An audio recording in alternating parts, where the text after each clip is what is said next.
No is a complete sentence. For decades, you and I have spent our lives on someone else's schedule, a schedule that we weren't really allowed to say no to if we wanted to stay employed. And I think we wanted to stay employed. And so we would flex our day, we would flex our time in order to meet the schedule that had been handed to us by the man, because that's who we worked for, and our livelihood depended upon us saying yes to that schedule, even to things we didn't want to do. After decades of being conditioned by that and of living in that kind of environment, to understand the reality that I can say no in retirement sometimes comes as a bit of a shock, and it makes us a little bit uncomfortable at times. But guess what? You are now the CEO of your schedule. You are now your own boss. You now determine what your day is going to look like. It's you. It's all up to you.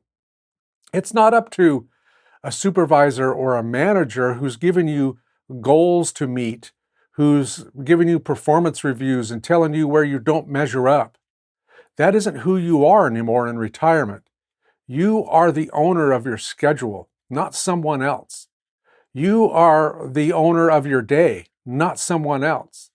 And we are so conditioned by those decades of employment to just give in, to say yes to what needs to be done. And rightly so, we want to stay employed. But when we retire and we step into the freedom that retirement brings, it's a whole new realm. And guess what? It's okay to say no, because saying no sets boundaries, and those boundaries are healthy. It's healthy to have boundaries. It's not selfish. It's healthy. You need those boundaries in retirement, because it seems like, at least in our culture here in the West, the assumption is retirees are old, boring people, bored people, maybe boring too, but old, bored people who are looking for something to do all the time. And so someone may ask you to volunteer your time or your talents to something that you're really not interested in.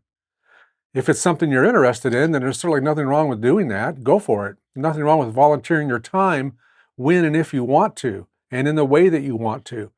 But if it's something that doesn't fit inside your wheelhouse, if it's something that's not really you, it's okay to say no to it. And no is a complete sentence. It's funny because when you say no to somebody who's asked you to do something, if you just try this as an experiment, if you just say no and nothing else, there'll be a long pause. There'll be a silent pause, because the other person who asked you to do whatever it is they asked you to do is waiting for you to explain yourself. But you know what? Technically, you don't have to explain yourself, because no is a complete sentence. And so you're not obligated to explain yourself. Now, I usually do. I don't want to be rude to someone. I don't want to be mean or come off appearing mean to someone. And so I seldom just say no. I suppose I have a couple of times. We won't go into those. But overall, I'm not going to do that. I'll say, no, thank you. Or I'll say something like, well, I appreciate the offer, but I can't really do that. Or I don't really want to do that. Because I'll have a dialogue with the person. It's usually somebody I know. So I'm not advocating being mean. But what I am saying, and the point that I am trying to make here, is that it's okay to have boundaries in retirement. You need those. Those are healthy, because no one else, no one outside of your retirement sphere controls your schedule anymore, controls who you are anymore. No one's out there telling you to go to endless meetings anymore, endless meetings that you didn't want to attend in the first place. No one is any longer giving you yearly goals, annual goals, or monthly goals, or weekly goals, or daily assignments to accomplish, to get done. That's all gone. That left the moment you walked out of that job. That left the moment you ended your career. You're free now. And part of that freedom and protecting that freedom involves saying no to things that you don't want to do, that you don't want to be a part of. But sometimes we feel bad about that again, because we've been so conditioned by decades of saying yes. We've all been there. We've all experienced that, haven't we? The day in and day out grind of the job, of the career.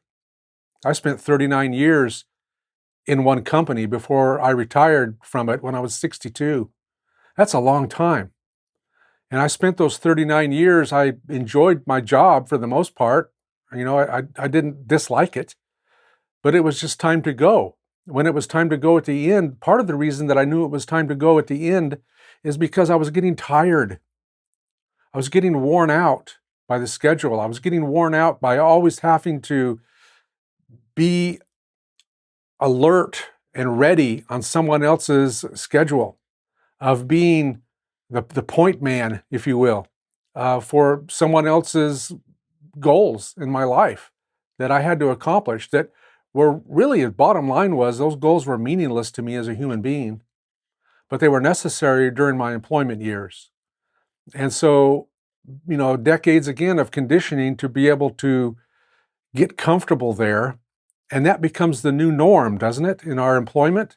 When we've spent decades there, we get so warmed up to the idea that we belong to someone else's schedule that we almost stop questioning it at some point, until retirement possibilities raise their head. And then all of a sudden you're looking out on the horizon at a whole new beginning. Something new is about to happen in your life when you're thinking about retiring. And part of that is just the freedom, the instant freedom that we walk into as soon as we walk out that door for the last time. Because all of that conditioning that was in us and that was a part of us and that we were so accustomed to is no longer there. But then it can take a lot of time for us to uncondition ourselves to it. I remember after I retired, I don't know how long this went on, I don't remember, but I had to get up at 4 a.m. or 4:30 a.m. every day, every work day, to get ready to go to work, to fight rush hour traffic, to get there on time. And after I retired, I found myself still waking up at 4 a.m., 4:30, whatever it was, without an alarm. And that went on for a while, I remember. Again, I don't remember exactly how long. I don't know if it was a week or a month, I just don't remember. But it went on for a while. But the difference was, when I would wake up then at 4:30 a.m. without the alarm, I could get up and my day belonged to me. And man, that was fantastic.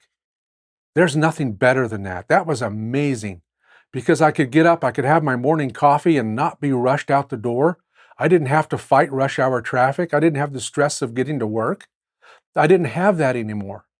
And so as this stuff began to fall by the wayside, the scheduling and the stress and everything that belonged to my employment years, to my work years, to my career years, as that started to fall away, I realized how free I was, and I became more and more accustomed to that freedom.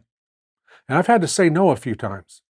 I've had to say no to things that come up that I'm asked to do or asked to be a part of, because it just doesn't fit. I don't want to make that kind of a commitment. And it's okay to say no. It's okay to say no. And sometimes that's a hard transition after decades of being conditioned to always say yes. Hey, I forgot to introduce myself. My name's Mike. Welcome to my channel. I hope you enjoyed this video. I hope that it encourages you. If you would like, please subscribe and pass this along to someone else that you think might benefit from it. I appreciate you being here and appreciate you watching this video. I'm going to let you go for now. And until next time, y'all take care.